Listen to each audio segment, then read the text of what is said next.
రాష్ట్రంలోనూ దేశంలోనూ జరగబోయే ఎన్నికలు సమీపిస్తూ ఉండటంతో ఏ పార్టీ అధికారంలోకి వస్తే తమ జీవితాలు బాగుంటాయా అని చాలా మంది ఎదురు చూస్తున్నారు.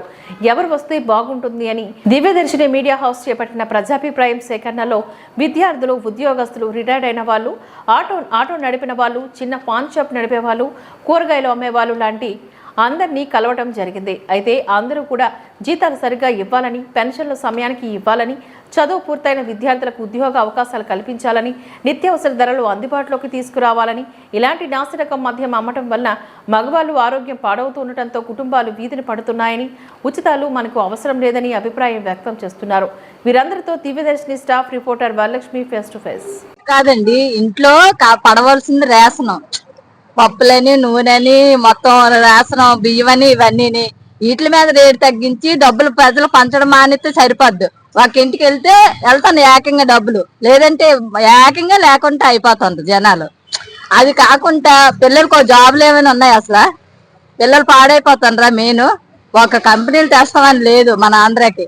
వంగా ఏంటంటే డబ్బులు పంచాం కాదు, జనాలు సోమరిపోతులు చేసాం కాదు, అది ఒకటే మెయిన్. తర్వాత మందు, చీప్ క్వాలిటీ మందు. తల్లుగురు ఉన్నారంటే ఒక అతనే తాగుతుండు, మొత్తం ఈ ముగ్గురు కూడా పాడైపోతారు. ఇంట్లో మొత్తం ఫ్యామిలీ పాడైపోతుంది ఆ మందు వల్ల. ఎందుకు ఆ మందు అంటే మందు బాగోలేదనా మీ ఉద్దేశం? బాగున్నా బాగోపోయిన ముందు మెయిన్ మందు. ఆరోగ్యం పాడైపోతుంది కదా, ఆరోగ్యం వెనకతల పిల్లలు కూడా పాడైపోతుండ్రు ఆ మందు వల్లే. అంతే కదా, ఆ మందు ఎందుకు వేస్ట్ కదా. చీప్ క్వాలిటీ మందు ఇచ్చేస్తారు, ఆ మందు వల్ల జనాలు పాడైపోతారు, మగవాళ్ళ ఆరోగ్యాలు పాడైపోతాయి. వెనకాత ఫ్యామిలీ వాళ్ళ వల్ల వీళ్ళు పాడైపోతుండ్రు. ఎవరైనా సరే సవగిచ్చేది ఏం లేదు, జనాల మీద ముందు తీసుకుంటాండ్రు, తర్వాత ఇస్తాండ్రు. ఎవరు వచ్చినా, ఏ ప్రభుత్వం వచ్చినా అదే మెయిన్. ఇంట్లో రేషన్ మీద ఎక్కువ వేసేస్తాండ్రు, తర్వాత ఈ మందు మీద సవగిచ్చినట్టు. ఏ గవర్నమెంట్ వచ్చినా కానీ సరే నేను మధ్య తరగతి వాళ్ళకి, పేదవాళ్ళకి ఏమీ లేదు. ఏ ప్రభుత్వం నెక్స్ట్ ఒకవేళ ఏది రావాలనుకుంటున్నారు మీరు? ఎన్నికలు ఏది రావాలని ఏది మనలో ఏది లేదు కదా. ఒకవేళ వస్తే కనుక అంటే ఈ రేట్లన్నీ తగ్గితే బాగుండు అనిపిస్తుందా? అలా కాదు, ఇప్పుడు ఏ ప్రభుత్వం వచ్చినా సరే మెయిన్ అండి. సార్ మీ పేరు? ఆనంద్ అండి. నా పేరు ఆనంద్. ఓకే సార్, నెక్స్ట్ ఎన్నికలు ఉన్నాయి కదా, ఏ గవర్నమెంట్ వస్తే బాగుంటది అనుకుంటున్నారు? మేము రిటైర్డ్ పర్సన్స్ అమ్మా. ఓకే, మాకు ఆశ కల్పించి మాకు చట్ట ప్రకారంగా రావాల్సిన అత్యాసరం లేకుండా రావాల్సిన అమౌంట్ కానీ డబ్బులు కానీ వచ్చే గవర్నమెంట్ స్థాపించే, అది ఎవరైనా పార్టీలతో సంబంధం లేదు, అటువంటి ముఖ్యమంత్రి కావాలి. అంటే ప్రజలందరికీ కూడా మేలు జరిగే ముఖ్యమంత్రి కావాలనుకుంటున్నారు కదా. అది అంటే ఈ వైసీపీ అంటే ఇప్పుడు ఈ గవర్నమెంట్ లో జరగలేదు అనుకుంటున్నారా మీరు? లేదమ్మా, 100% జరగలేదు అనుకుంటున్నారు.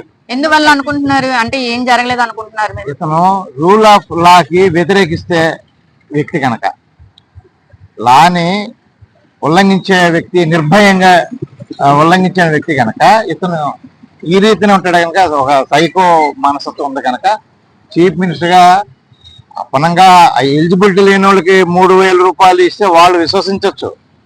చట్ట ప్రకారంగా చేయవలసిన పనులు ఏవి చేయటం లేదు కనుక మాలాంటి వాళ్ళు పెద్దగా విశ్వసించలేము. అది అంటే టీడీపీ వచ్చినా పర్వాలేదు, జనసేన వచ్చినా పర్వాలేదని మీ ఉద్దేశం? మాకు డిస్టర్బెన్స్ లేని వ్యక్తి కావాలండి, పార్టీతో సంబంధం లేదమ్మా.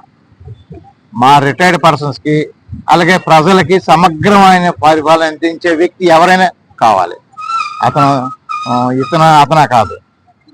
ఇప్పుడున్న పరిస్థితుల్లో చీఫ్ మినిస్టర్ జగన్ గారు పనికిరారని మా అభిప్రాయం. చెప్పండి, నెక్స్ట్ ఏదొస్తే బాగుంది అనుకుంటున్నారు? ఎవరు ఇప్పుడు ఏంటంటే ఇంత ముందు ప్రభుత్వం కంటే ఇప్పుడు వచ్చే ప్రభుత్వం అన్ని రకాలుగా కూడా అన్ని సంక్షేమ పథకాలు అర్హులైన ప్రజలకి ప్రతి ఒక్కరికి, బీసీ అని, ఎస్సీ అని, ఎస్టీ అని, మైనారిటీ అని, కుల మత భేదాలు లేకుండా అందరికి కూడా మేలు చేస్తున్నారు. వైఎస్ఆర్ కాంగ్రెస్ పార్టీ వస్తేనే మంచిది. అది పేదలు అందరూ బతకాలంటే వైఎస్ఆర్ కాంగ్రెస్ పార్టీ రావాలి. ఎందుకు వైఎస్ఆర్ కాంగ్రెస్ పార్టీ రావాలమ్మా? ఎంతమంది గవర్నమెంట్ ప్రభుత్వం తీసుకుని ఎంతమంది సంక్షేమ పథకాలు లేవా? ఈ 1,000 కోట్లలో ఏం చేశారు టీడీపీ ప్రభుత్వం? ఏదన్నా పథకాలు అందాయా? మాకు అందే పథకాలు అందే, ఏంటండి ప్రతిదీ అందుతుంది మాకు. ఏ పథకాలు? వైఎస్ఆర్ చేయొద్దండి, వైఎస్ఆర్ ఆసరా అండి, మాకు పెన్షన్ వస్తుంది. అది పెన్షన్ ఎంత వస్తుంది? 3,000 వస్తుంది. 3,000 వస్తుంది. ఓకే, ఆసరా అందుకున్నారు. ఆసరా అందుకుని అదే ఇల్లే లేదు. ఇంతకుముందు టీడీపీ ప్రభుత్వంలో ఇల్లు ఇచ్చింది.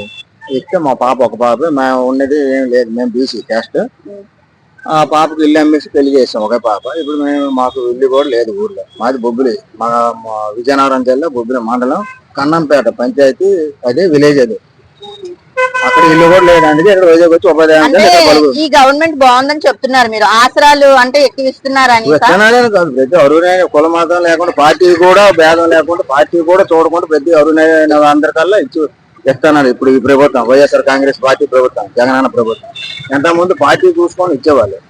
ఆ తెలుగుదేశం పార్టీ వాళ్ళకి దక్కాయి, ఆ కార్యకర్తలకి అల్తాలకే దక్కాయి. అప్పుడు పేద రోద ఎవరికి చూసేది కాదు.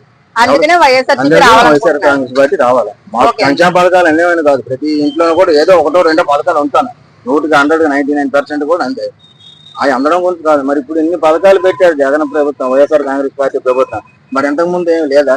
ఆ 1000 కోట్లు అవన్నీ ఏం చేశారు ప్రభుత్వం? ఇప్పుడు ఈయనేమి మరి అలా దోచుకోలేదు కదా. మరి ప్రజలకి, పేదలని పైకి రావాలని, సమానంగా రావాలని, పేదలకి పెద్దంతారులకి అనేక విషయం, అది వాస్తవం. అది చంద్రబాబు నాయుడు గారు వచ్చేవాడు పేదలను ఎవరిని బయటికి రావడం అరగదొచ్చేస్తాడు, తక్కువ పేల్చేస్తాడు. అదైతే వాస్తవం. 100% గ్యారంటీ. 100% కూడా గ్యారంటీ. ఎక్కడ ఓపెన్ ఎక్కడ మాట్లాడమని మాట్లాడతాం. అటువంటి అక్కడ నిరంజన్. ఏ కాలేజ్? ఎన్ఎస్ఆర్. ఎక్కడ? సొంతం. ఓకే.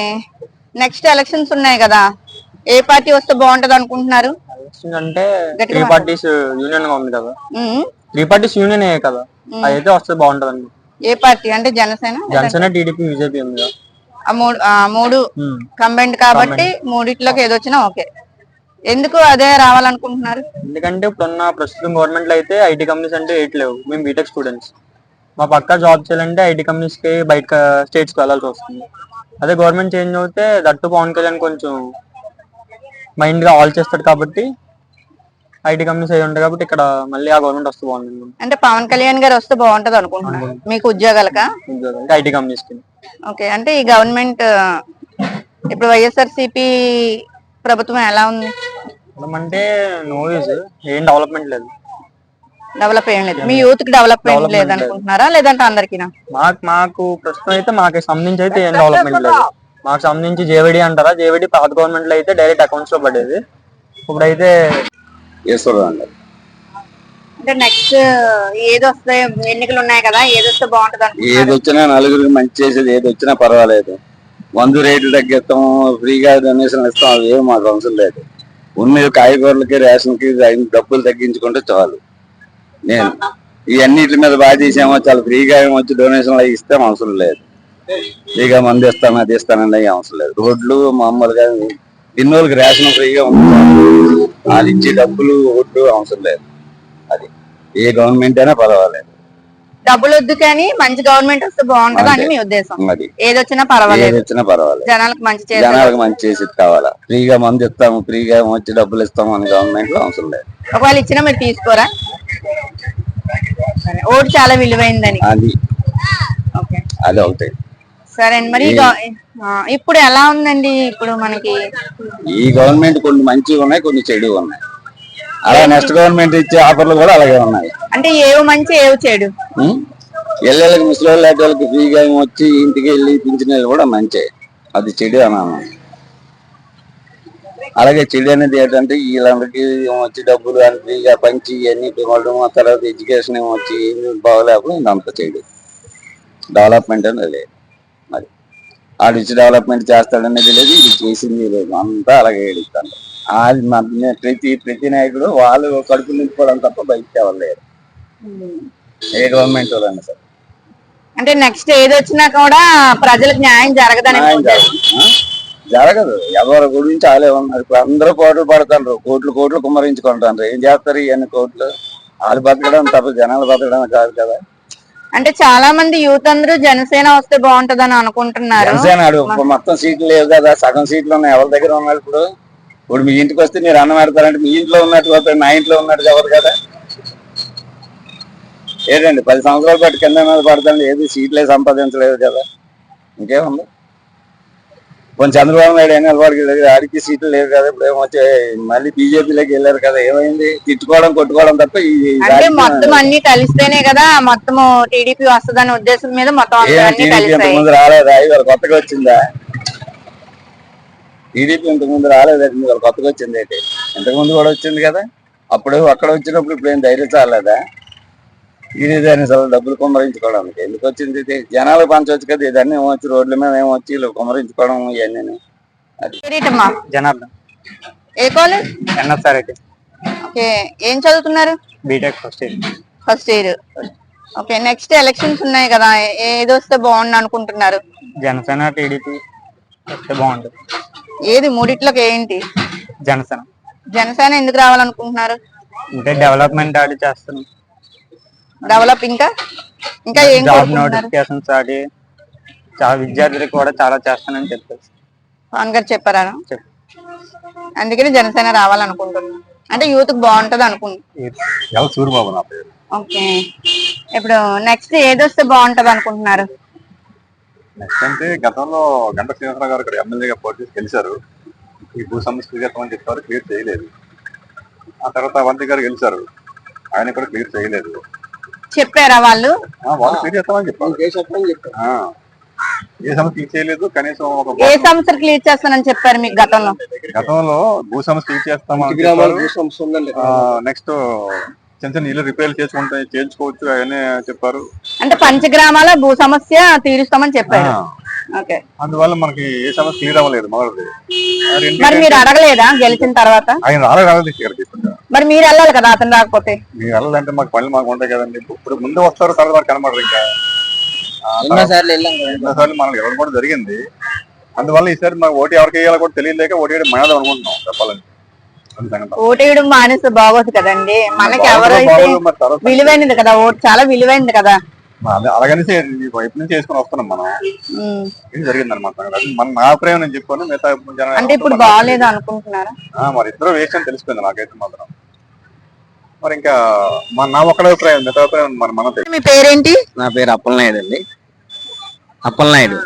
ఎన్నికలు ఉన్నాయి కదా, నెక్స్ట్ ఏదొస్తే బాగుంది అనుకుంటున్నారు? మాకైతే జనసేన, టీడీపీ, బీజేపీ కూటమి రావడాలని కోరుకుంటున్నాం.